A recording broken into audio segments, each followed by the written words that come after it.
Houve um tempo que você acreditava que se deixar o chinelo virado, a mãe morria.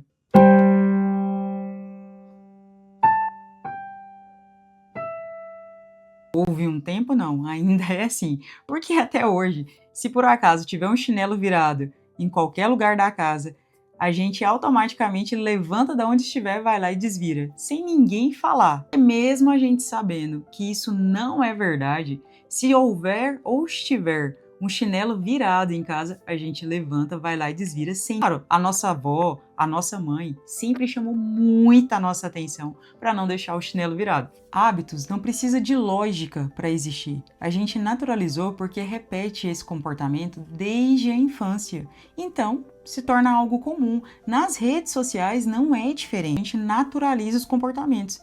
Por exemplo, assim que acorda ou antes de dormir, a maioria das pessoas pega o celular e entra nas redes sociais e fica rolando a tela. Por quê? Porque está virando um hábito. É natural e as pessoas já não acham mais estranho estar numa mesa jantando com 6 pessoas e ter 5 no celular ou ter as 6 no celular. E isso é aonde entra a naturalização. E só vai começar a ser estranho daqui a um tempo quando a gente olhar para a situação. E aí, na hora de você fazer a produção de um conteúdo, você aprende que tem que falar sempre pausadamente, independente da situação. E aí é onde está o perigo. Por quê? Entendeu a diferença? Olha só, como é que eu vou manter um assunto igual esse, que eu tô falando de um mito, que é virar o chinelo da mãe, a mãe morre, eu vou começar a falar assim, e aí você vai prestar atenção em mim? A gente tem que ter o cuidado. Por quê? Porque esse é mais um mito das redes sociais que vira hábito.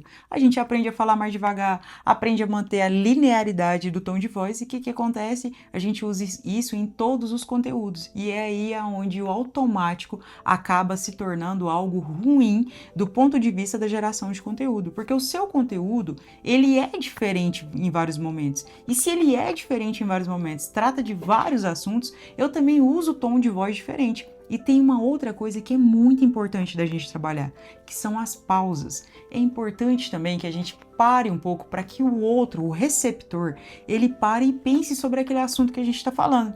Por exemplo, eu viro aqui para você e falo, tem alguma curiosidade interessante e importante que você já viu? Comente aqui. Ó, eu dei uma pausa. Agora, se eu vir e falo, tem alguma curiosidade interessante que você conhece? Comente aqui, porque é assim que a gente vai fazer desenvolver, quando eu sigo o pensamento, eu não deixo com que você raciocine. Se eu dou uma pausa mínima que seja, eu permito com que você pense do outro lado. A gente tem que entender que a gente está falando com outro interlocutor. Eu estou falando com outra pessoa do outro lado da câmera. Eu estou falando nesse momento com você. Comenta aí a curiosidade ou o mito.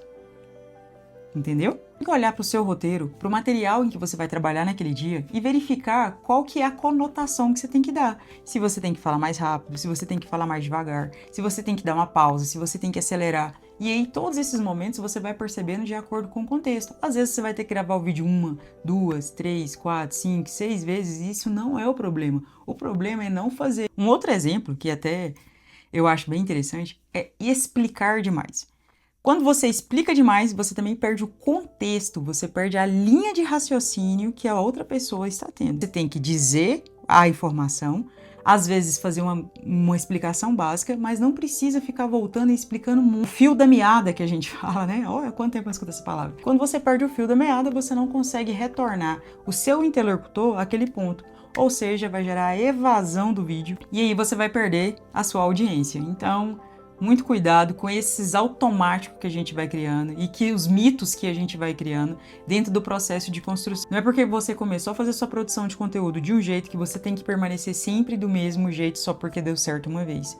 É bom você observar as nuances que vai tendo e as mudanças, afinal de contas, é como uma onda do mar, né? E é justamente aí que entra o método Vá Nessa, que é justamente fazer o posicionamento. E esse posicionamento, ele vai dizer exatamente o tipo de roupa que você vai vestir, o seu planejamento, se ele é adequado para aquele roteiro que você vai seguir. Não tem como eu estar vestido com a camisa de futebol e estar falando sobre o espaço e as estrelas, se eu quero conectar o público comigo. Então eu quero conectar o público que gosta de espaços e estrelas e não quem gosta de futebol nesse momento. Claro que pode ser o mesmo público e muitas vezes pode, só que eu tenho que estar posicionado coerentemente com aquilo que eu estou falando. E isso envolve fala, ritmo, espaço, pausa, menos explicação. Densidade vale muito mais do que quantidade.